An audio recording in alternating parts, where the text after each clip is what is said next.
Shrut, Nebuan, Hongzin, Kikipawe, Kalim.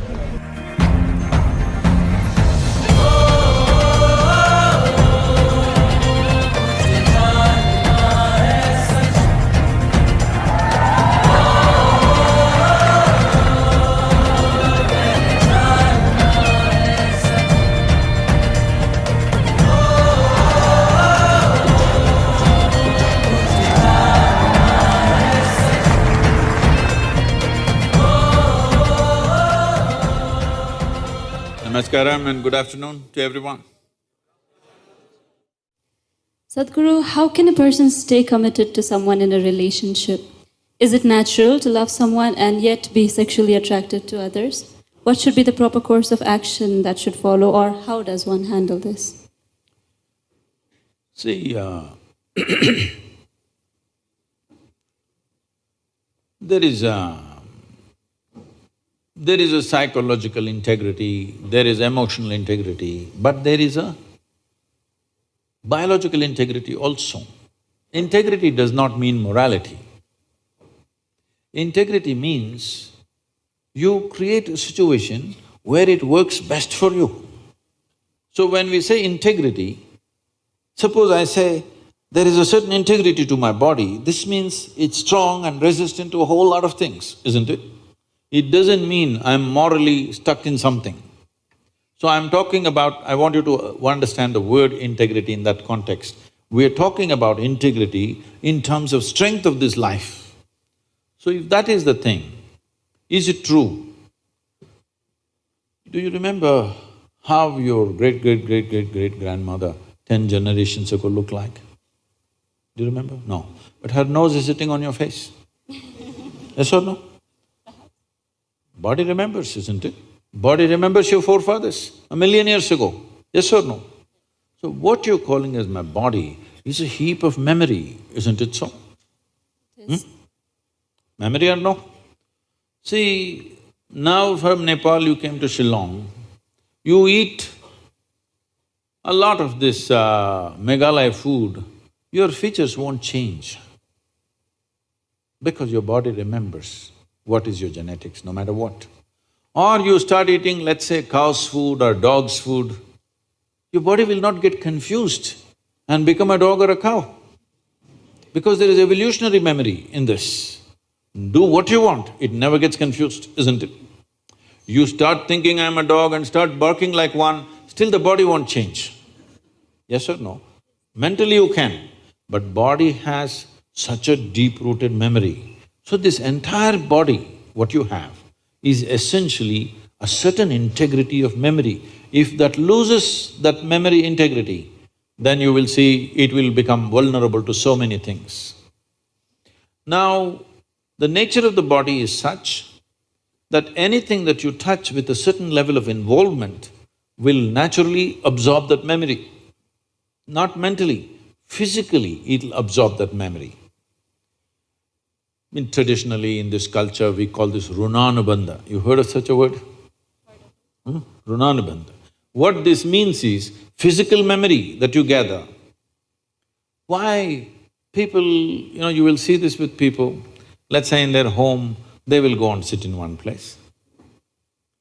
This will usually the older people you will see, they want to go and sit in the same place. They won't sit in another place. Have you noticed this?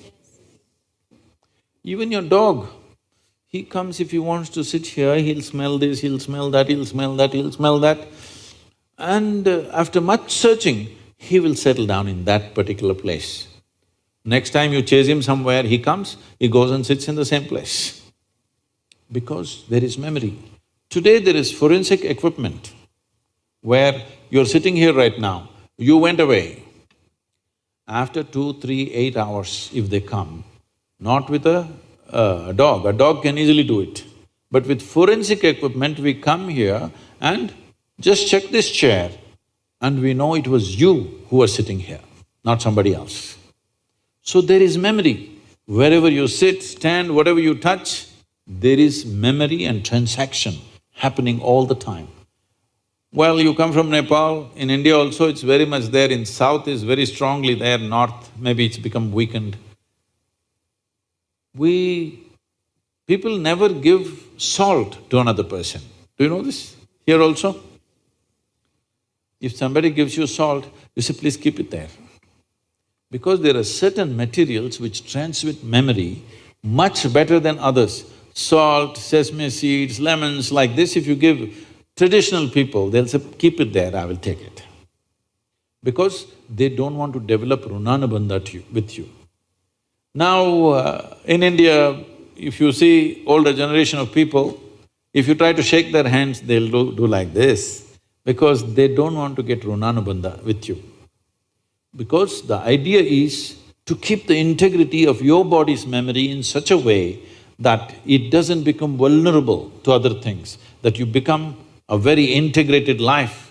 If you want to nurture yourself to be a certain possibility, then you have to maintain the memory integrity. This is what runanabandha means. You keep your physical memory to the minimal. A sexual interaction is something where a huge amount of memory is taken from one to the other. So, always, not in this society, everywhere else, forever people saw the advantage of keeping that memory to the minimal.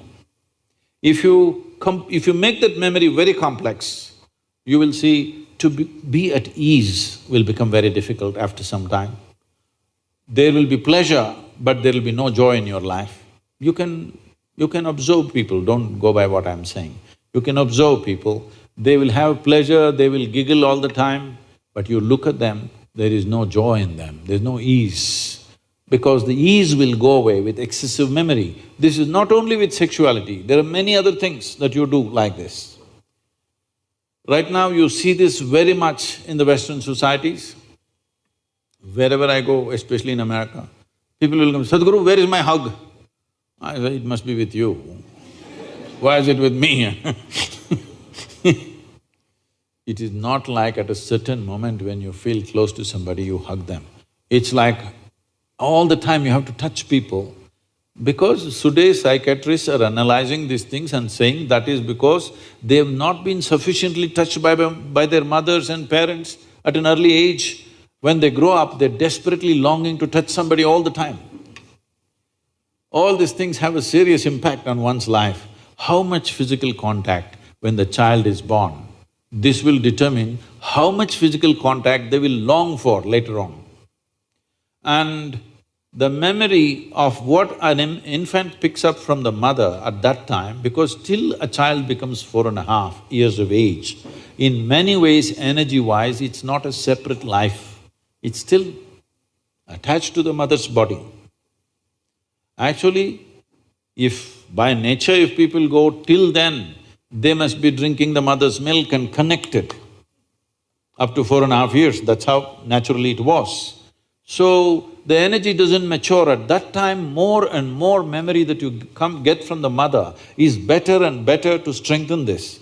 But once the child begins to move out and becomes an individual, life is organizing itself. People come to me and say, Sadhguru, can you bless my daughter, can you bless my son? First thing I ask is, how old? If they say 15, 16, 18, all right. If they're over 21, I say no. Because me blessing you, blessing will not go to your child. You may still think emotionally that's my child, but as far as life is concerned, it's become fully separate. Generally, the course of life is considered to be approximately 84 years or 1008 cycles of the moon. The cycles of the moon and our body is very directly connected. Only because our mother's bodies were in sync with the cycles of the moon, we are born, otherwise we wouldn't be born, isn't it? Hello? So, a full life is considered 1008 cycles of the moon, which will approximately considered as 83 to 84 years. So if one crosses 84, it's considered a full life.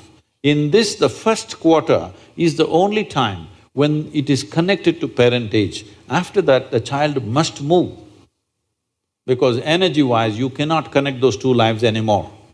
So that is when the longing, if you have not created enough integrity within yourself, the longing for another body multiplies. Even though the hormonal phase may be higher between 15 to 20, The longing to bind and bond with somebody increases after 21 years of age because unknowingly you're like a satellite who fell off the main mother. You come off the motherboard. Now you want to attach to something unless you find some integrity. This is why between 12 and 18, one must do lot of sadhana to strengthen the body so that you don't desperately bind yourself to something or somebody. You must consciously, if you wish to take a partner, it must be a conscious process. If it's a compulsive process, then you will pay the price for it. This is not a question of morality. It is not that this is sin, that is sin. The question is, what is your priority in your life? If your priority is to make this life rise to a higher possibility, then you must be conscious. If you want to somehow live and go, it's okay.